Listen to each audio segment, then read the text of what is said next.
Rated PG, patnubay at gabay ng magulang ay kailangan sa mga batang manonood. GMA News and Public Affairs. Walang ginikilingan, walang pinoprotektahan, walang kasinungalingan, serbisyong totoo lang. Wish ko meron tayong kasabihan sa wikang Ingles na experience is the best teacher o ang karanasan ng tao ang pinakamahusay na gabay sa kanyang buhay sa kasuwian man o sa tagumpay. Hindi raw madaling pagsabayin ang dalawang bagay, pero si Vincent tila sanay na sanay. Nagbabanat siya ng buto sa pagtatrabaho habang nagsusunog ng kilay. Sanay na rin siyang matulog na malayo sa pamilya at gumising sa tabi ng bangketa. Naku, Diyos ko, sumipa ang bata. Marami nang napaligaya ang itinuturing nating hari ng komedya na si Dolphy. Hindi na nga siya mabubura sa alaala ng kanyang mga tagahanga. Pero bukod pala sa mga napapasaya niya sa harap ng kamera, may iba pa palang mga taong napangiti si Mang Pidon. At siya naman ngayon ang humihiling para sa kanilang idol. Wala raw tao na nabubuhay sa tinapay lamang. Pero ang pamilya ni Imelda, natikman ang marangyang buhay sa kinita ng dati nilang panaderya. Sino ang mag-aakalang sa isang kisap mata, mawawala ang lahat ng yaman na dati nilang tinatamasa? Magandang hapon po. Ako po si Vicky Morales, maghahatid sa inyo ng mga kwento ng pag-asa at katuparan ng mga pangarap dito sa Wish Ko Lang. Bata pa lang si Vincent, namulat na siya sa hirap ng buhay. Animoy may gatas pa sa labi, may kalyo na ang mga daliri dahil sa maagang pagtatrabaho. Pero salatman sa ibang bagay, nakikita naman ng kanyang mga guro sa eskwela ang kagustuhan niyang makapagtapos ng pag-aaral. Sa talipapa ng Paco, Maynila, hindi tingi-tingi ang kasipagang ipinapamalas ng mga manininda. Makikita silang abala sa mga suki para may maiuwing kita sa kani-kanilang pamilya. Pero sa kumpul na ito, abala rin ang binatang si Vincent sa pagbabanat ng buto. 17 taong gulang pa lamang daw siya noon nang magsimulang magtrabaho. 20 taong gulang na siya ngayon at ang kanyang mga kamay sanay na sa mga mabibigat na pasanin sa buhay.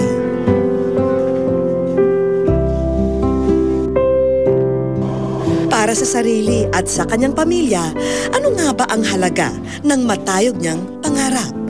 At masuklian kaya ang kanyang mga pagsisikap? Matapos ang kanyang trabaho sa umaga, ang estudyanteng si Vincent naman ang humaharap sa mundong nasa labas ng talipapa. Pansamantala niyang kinakalimutan ang pagbabanat ng buto dahil pagsusunog ng kilay ang sunod naman niyang pinagkakaabalahan. Parang naisip ko na, siguro hindi na ito mangyayari kung makakapagtapos ako, no? Kaya yun, sabi ko, pero sige na lang ako. Tapos sabi sa akin nung amo ko kung papayag naman daw siya kahit na mag-aral ako ulit. Isang taon na lang, maaari nang makamit ni Vincent ang pinakaaasam niyang diploma dito sa Manuel Rojas High School. Baliwala raw sa kanyang mga naging guro kung ilang taon ang agwat ng edad niya sa mga mas nakababatang kaklase. Kung tutuusin nila, isang huwarang mag-aaral si Vincent na dapat tularan ng ibang estudyante. Transfer siya. Dalawa silang mahusay sa klase nila. Napaka-responsableng bata niyan. Humanga ako na siya pala ay nag-work at sa kabila nun ay nakukuha niyang mag-aral. Batid ng mga pangalawang magulang ni Vincent sa eskwelahan, nasabay niyang itinatawid ang pagtatrabaho at pag-aaral. Kaya naman, ganun na lamang ang pag-unawa at pagmamalasakit ng guro na si Miss Aridodon sa binata. Ngayon na ako nakamit ng estudyante talaga na, kumbaga sa marami naman dyan na mahirap din. Kaya lang gusto ko lang kay Vincent, talagang nagsisikap talaga siya. At bukod sa masikap, talagang magalang. Kahit mga klase niya, tinutulungan niya. Yung halimbawa, may nangangailangan ng papel, talagang binibigyan niya ng papel, automatic yun. Pag may papel siya, sabi ko, ba't yan namimigay? Masanay yan, nasa independe. Ma'am, tulungan ko po kasi mahirap din sila katulad ko. Kaya mabait talaga si Vincent. Pero nananatiling palaisipan para sa guro kung paano malalagpasan ni Vincent ang mga pinapasang problema. Yun nga talagang nalungkot talaga ako Sabi ko, paano yan? Talaga bang makakapag-aral ka pa? Mamaya, mawalan ka ng trabaho dyan. Ma'am, marami naman akong mapag-a-applyan. Kahit papaano, talagang maghahanap ako ng trabaho. Kaya nakapag-isip ako, paano ito matutulungan tong batang ito?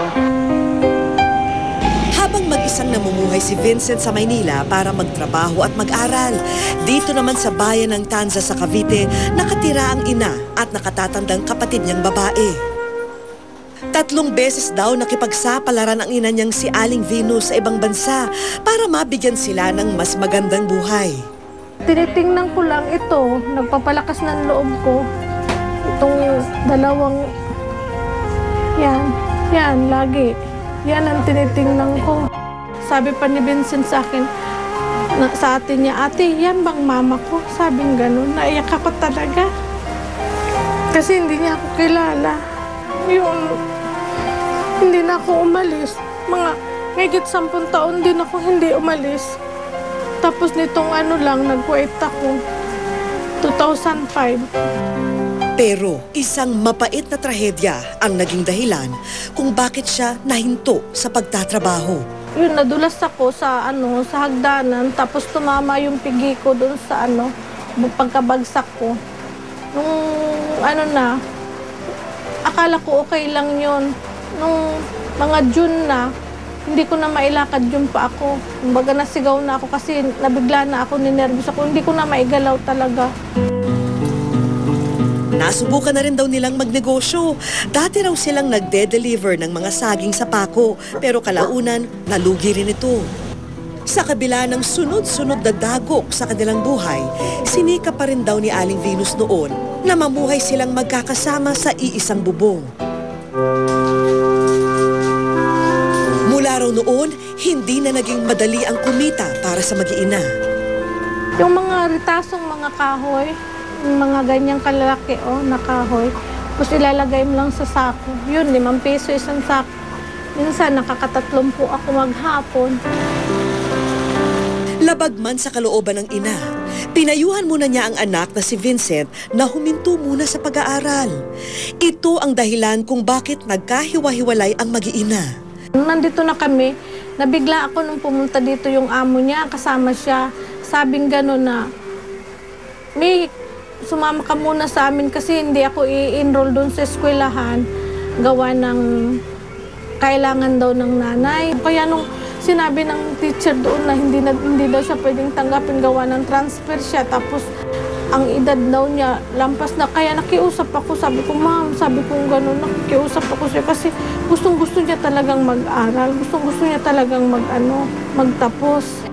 Siyempre, iniisip ko na lang na hindi lang naman para sa akin lang yung mapapala ko, di ba?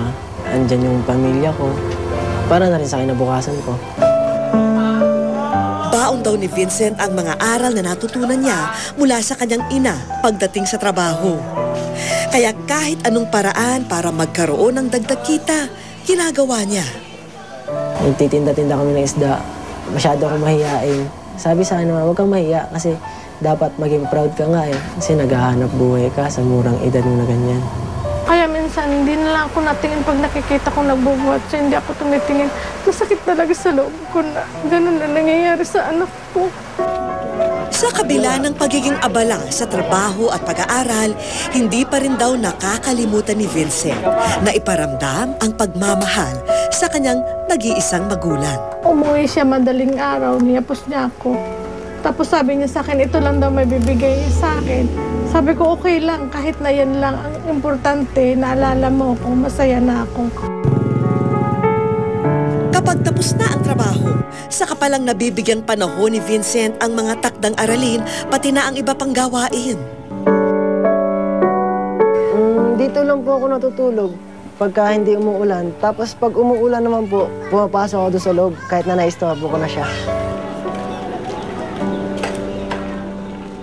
Sa Sa kabila ng pagiging salat sa buhay, batid ni Vincent na may natitira pang liwanag para sa kanyang mga pangarap. Kaya naman hindi siya maaring sumuko ng gano'n na lamang. Sa nakalipas na 2 taon, tila kinanlong na siya ng malawak na bangketa.